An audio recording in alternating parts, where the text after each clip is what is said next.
a dedicated section of the book that deals with that exact scene, with who am I?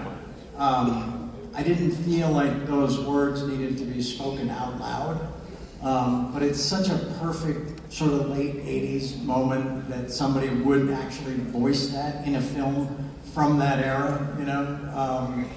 And I fought Oliver on that. I said, can we just do a couple takes? I can say those words with my eyes, Oliver, trust me, you know? He was like, just say the fucking words, kid.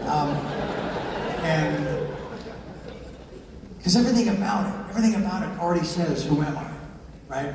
He could have just put it as a subtitle, you know, who is he? But yeah, no, I've had moments like that. What were they specifically? Was that part of the question? Yeah? Jesus. Yeah. Some of that wasn't always about, you know, my job. It was about, you know, partying and drinking and if it wasn't who am I think the version of who am I that I experienced more was now what?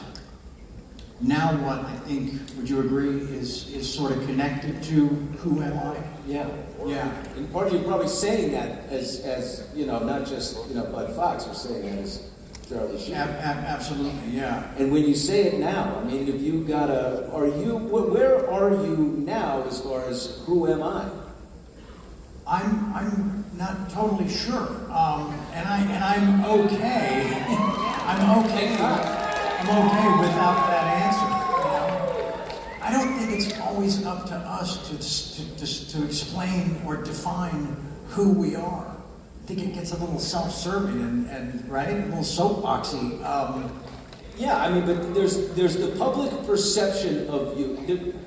The book deals with a lot of your persona, right? And so there's, you know, who you are, and then there's what the media image of you is. How do you differentiate between the two? I think I agree. I agree.